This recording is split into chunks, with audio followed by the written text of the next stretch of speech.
hélas, hélas, hélas, j'ai aussi des inquiétudes. Car avec tout ce qui se passe dans le monde actuellement, en Afghanistan, au Soudan, au Liban, dans les Balkans, en Iran, en pays birman et dans le golfe du Morbihan. C'est inquiétant. Rassurez-vous, je ne vais vous parler maintenant que de l'Afghanistan, car il est impossible techniquement de rire de tous ces malheurs en même temps. Donc auparavant, l'Afghanistan était surtout un pays à vocation agricole.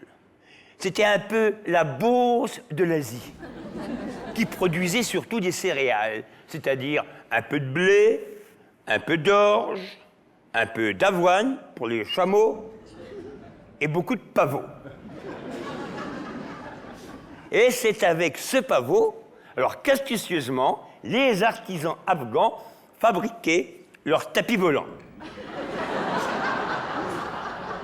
Donc, l'Afghanistan était donc un pays champêtre.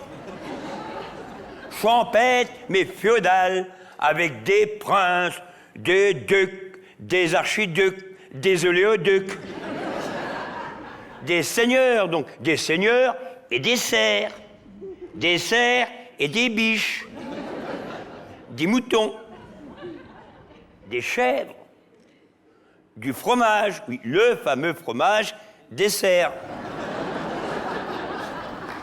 Hein, ce qui attirait les touristes du monde entier et de bien plus loin encore. Mais un jour, s'est soulevé l'Afghanistan d'en bas. Les cerfs se sont révoltés. Et cet effet de serre a réchauffé la planète.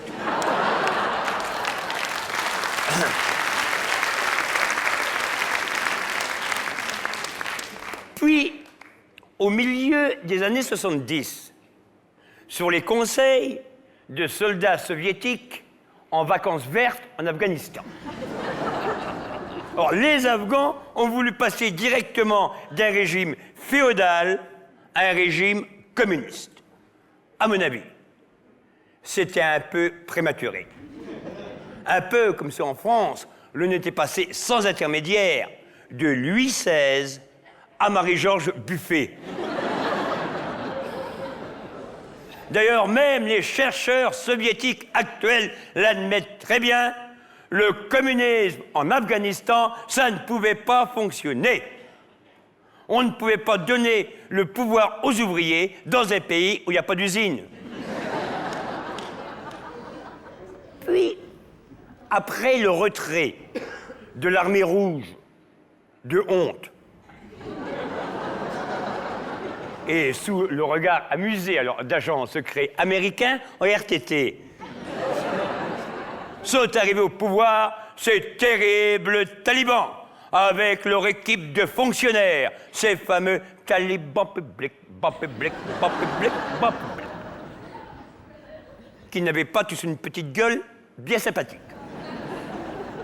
Donc, pour résoudre cette crise majeure en Asie mineure, à l'automne 2001, les Américains, leurs alliés, les fameuses forces coalisées, dont des Français et l'Alliance du Nord, dont le siège est à Roubaix, libérèrent Kaboul à la mi-novembre. Il était temps, car cette année-là, la mi-novembre en Afghanistan tombait juste avant les premiers jours du... Ramadan. Mais non, du Beaujolais nouveau.